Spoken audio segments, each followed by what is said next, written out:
Yes, we're back in action on the other platform.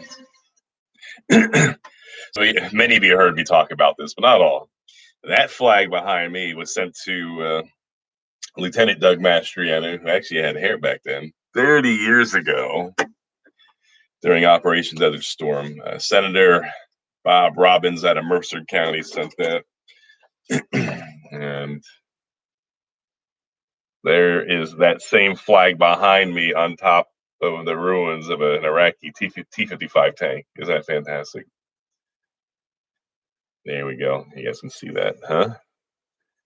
That's the same Pennsylvania state flag that's behind me. Isn't that fantastic? That was uh, Senator Robbins was new to the Pennsylvania Senate, but he was a House rep prior. But he was only in the saddle for about a month or so before he thought to send that flag to me in the desert. That is fantastic. And let me show you the other part. See that? That's the turret. That's the top of the tank that was blown off. This is a Soviet designed tank, and they store the ammo around the turret right there. So when we got a direct when our tanks got a direct hit on these guys, he would blow the turret up and off the tank. Pretty much gravity held. Whoa, that's bright. Wow, that's fantastic. So that's the flag behind me right there. Isn't that crazy? It's in great shape. But it just says these small things are meaningful. I also have an American flag that's been with me to all various combat theaters, in Bosnia, and Iraq, and Afghanistan. I'll probably put that up pretty soon behind me as well. So anyway, thanks everybody for tuning in. Have a good crowd here. A few just brief updates just to keep you on the know. Obviously, we keep on, we're still in emergency shutdown. We're coming up on the 1 year anniversary. The governor, of course, did declare an emergency about a year ago, but as far as, shutting down our lives and the heavy-handed unified approach for the entire state, no positives in the center part of the spots in certain counties. And obviously, if those of you that have been with me for a year, you know, we've been relentless in trying to have a logical, reasonable, and science-based approach. The frustrating thing, though, of course, when you disagree with the administration, you're a science denier. You don't take things seriously. I mean, the manipulation and the logical fallacies enabled by a complicit media. And I say that as a sitting senator of the 33rd district with oversight responsibilities and constitutional oversight authority. That it's troubling that the First Amendment is extremely important, and there's so much to it. And one of the key elements, of course, is a free press. But when a free press, moves heaven and earth against someone they disagree with politically, but looks the other way with grace and mercy towards the Wolf administration and the policy of sending COVID positives, a science-denying decision, ridiculous, defying a century and a half of science, sending positives to the most vulnerable. And I was the first in the Senate to call for Levine's resignation on 11 May.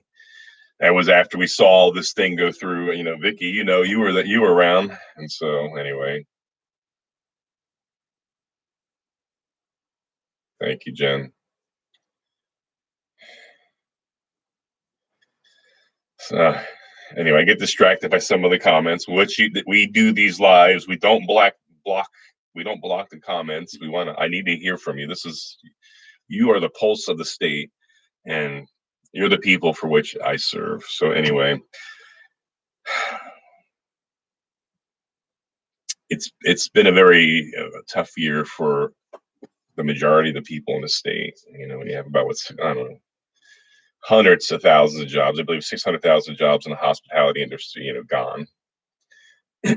That's a lot of families. That's a lot of pain. That's a lot of dreams. And then the shutdown of the schools. Class of 2020, they gave up so much that they did not need to give up scientifically and factually. Facts are indeed stubborn things, as John Adams would have it. And, we have a huge population in the state, almost 13 million, 12,800,000. And still, thank God, still no COVID deaths. As much of the numbers have been played and exaggerated, still no COVID deaths for 20 and under. I think it's actually 24 and under, but they changed how they're counting the numbers out. They're really doing 10-year brackets. They're doing decades now. Okay, that's fine. So why exactly we shut down the schools? And so the pretense now is because it went from protecting our children, but that was the line for the past year. But the facts don't bear up. And that's a lot of kids in school, and a lot of kids with compromised respiratory systems, pre-existing conditions. I mean, thank God they haven't been. There hasn't been that, but the science does not support keeping the kids out of school, especially when Pennsylvania is in the lower tier of output of results from our very expensive school system. Our publicly funded school system account is the 12th most expensive in the nation. And as the NEA report said about a year and a half ago, National Education Association, the federal agency, they ranked us 28th in output. So we have the 12th most expensive education system, but 28th quality.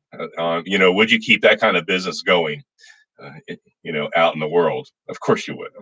You demand results. We're 12th most expensive. We better be in the top 10, or maybe even top 15. But not the lower tier of the states. And I sadly know that as a result of these heavy-handed, science-denying policies keeping kids out of the classroom, that the academics in Pennsylvania, unless the testing is changed and the measuring is changed, that we're going to slip further down the pole on the results here. We'll probably be, upper 30s or low 40s of the 50 states, which is a bad thing. Taking the kids out of the classroom. It always should have been an option, should have always been an option for the teachers that feel vulnerable and don't feel safe going in. They could Zoom in. Accommodations can be made. Same with students. If parents prefer to have them home because of concerns of safety, respiratory problems, no problem. The power should always be in your hands. But to have heavy-handed rules that are flat across the board, treating one size fits all, that's science denying. So especially when the youth, thank God, have not suffered as much as the elderly. So anyway, we had these extreme protective measures for the wrong age group. The extreme protective measures should have been for our elderly, right? And we knew it. We knew it from the beginning. CDC got that right. It's well documented. And so CDC said a year ago that 70 and above would be the most vulnerable. And as I keep saying, I stick with facts, and I get it. You don't, in these ambiguous, volatile, uncertain environments, you don't know. But they did say rightly that 70 and above would be the most susceptible, especially with pre-existing health conditions. That's science. That's fact. That was borne out. They did lower it to 65 and above as a result. Okay, that's not bad for a novel COVID virus. Not a bad assessment. But all the mitigation efforts were flat out wrong. The science and the experts said the elderly were vulnerable. So why did the Wolf administration decide to send the sick out of hospitals back into these homes, into the most vulnerable? So you had sick patients, and there was no place, and I don't know of any of these facilities that had room to isolate, those sick. They were sent back into their rooms with roommates, with 2, 3, and sometimes 4 other people, and it spread like the plague in many of these homes, taking away beautiful people that mean a lot, people that have value and worth, people that are loved, and they died alone, abandoned, and reports of even neglect in some instances, and loved ones couldn't be there, and those with memory loss and dementia, confused in their last days, and, the heartache and the heartbreak, and it doesn't seem like anyone cared, and the media gave a pass to the Wolf administration. and doubled down and went after their political enemies, but protected those. This is not an easy thing to say. It's a fact. I prove me wrong. I welcome I welcome being proven wrong in this case here. You know, Levine being celebrated as a steady hand, you know, in the state of Pennsylvania. Chris, really, John?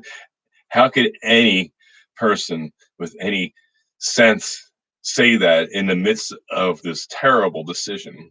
And you know, realizing 2 months into this decision, under 2 months, 7 weeks into the decision to send us sick back to from the hospitals to the homes, 18 March decision.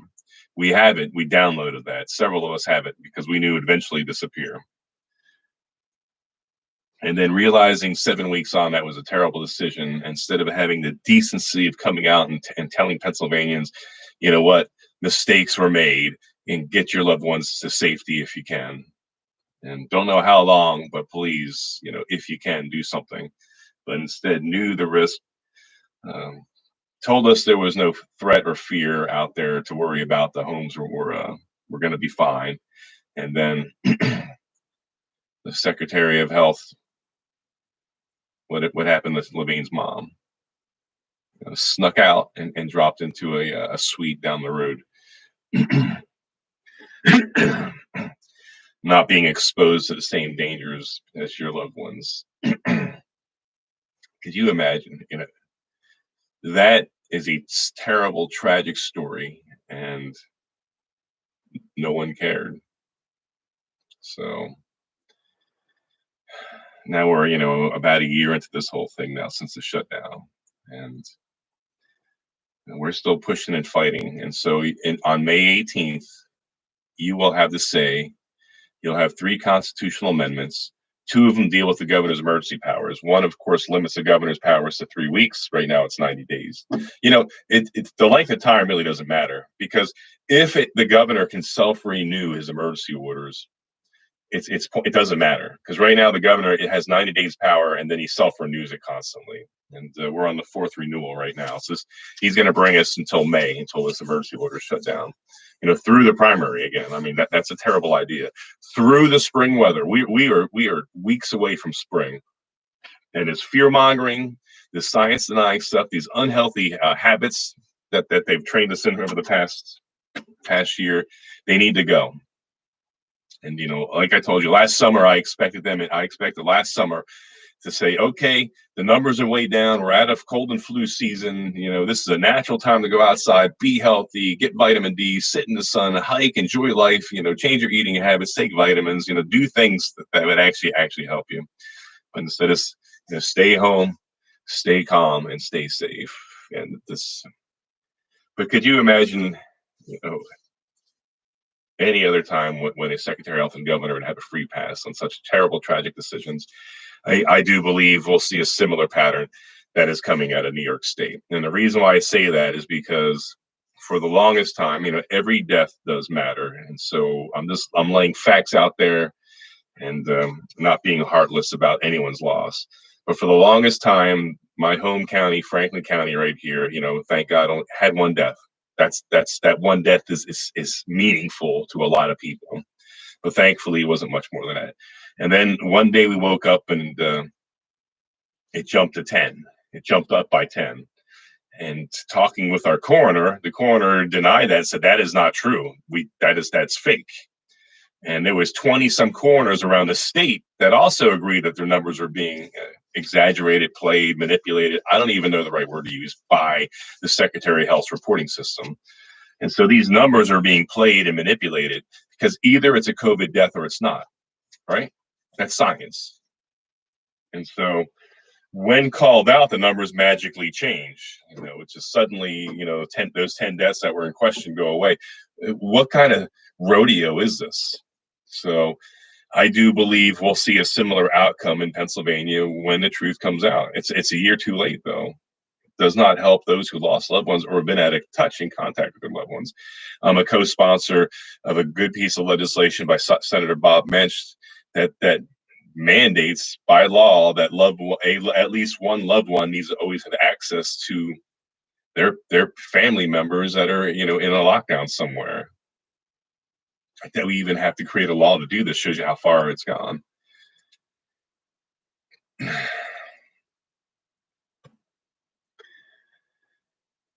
So, voting reform.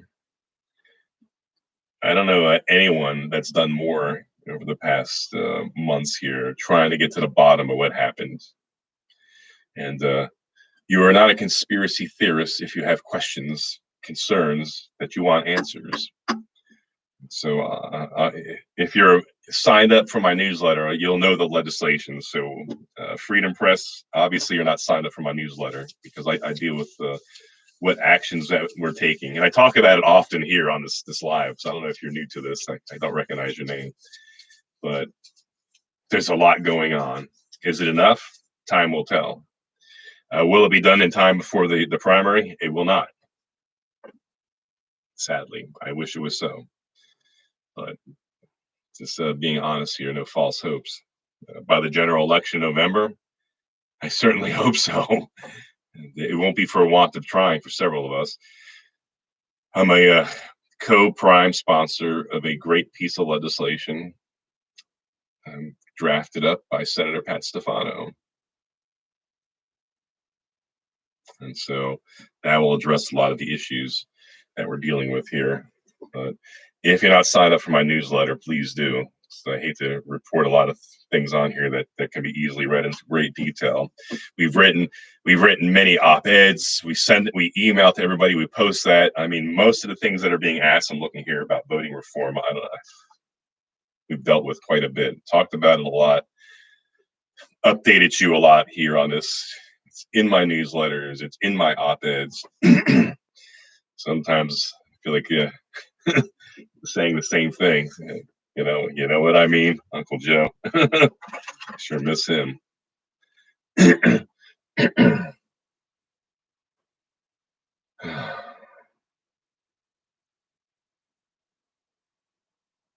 Amy Jo. So she wants, okay, so the wording on the constitutional amendments, especially the two that limit the governor's powers, that's to 21 days. And okay, let me finish my thought on that. The so what is the next question. You know, should the governor be able to self-renew, or should the General Assembly, the voice of the people that you put in office, should we have the power to renew? So the governor, after 21 days, assuming that constitutional changes, he can't, Governor Wolf can't simply say, okay, 3 weeks renewal. It has to go to the House and Senate, and then we get the final say. So the game plan on the wording, it's in my newsletter. It's in these updates. I don't know what else I can be doing, educating people. Now, here's the deal. Constitutionally, the House and Senate worked really hard to get these constitutional amendments done, legally through the process. And it's an extensive process designed by our founding fathers with great brilliance. Then it goes to the Secretary of State, who looks at our legislation and puts it into ballot language.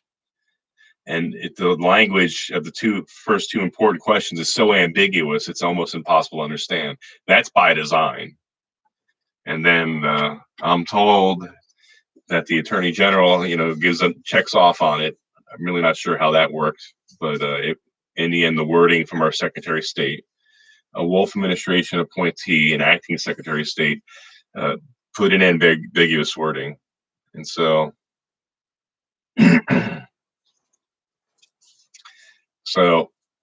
I've gotten the word out there on what this means. And so now it's over to you. So I'll ask, what are you going to do to help people understand what that means?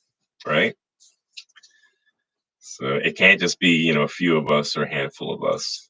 It has to be, a team effort here. The people, the power should be in the hands of the people. So anyway, this is much longer than I thought we'd go. Guess it's not that bad, but I think 15 or so minutes is probably adequate. Just so you know, on the 15th of March, if you're in a hospitality business, keep on saying, that is not cool. if you're in a hospitality business and you need financial aid, a new window's opening up on 15 March to apply for assistance. That's managed by your respective county, um, again, your respective county community offices. So every county has a county development office.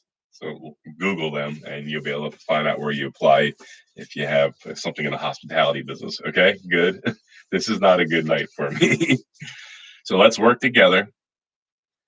Stay strong, stay blessed, stay encouraged.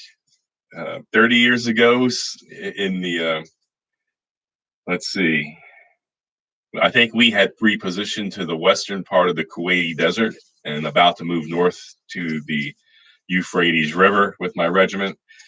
The folks that had been there since August 1990, like the 82nd Airborne, they'd been there since the beginning. They were going to go home first, rightly so. And so as the 82nd was leaving, my regiment was ordered up to the Euphrates River by Ur of the Chaldeans, Abraham's hometown, Abraham of the Old Testament. The ruins still stand from thousands upon thousands of years ago. And it was miserable weather. We're leaving the 82nd on the Euphrates River. They're not equipped, obviously, so that they're airborne. They're mostly airdrop, not a lot of vehicles. And so there was all these bus loads of people.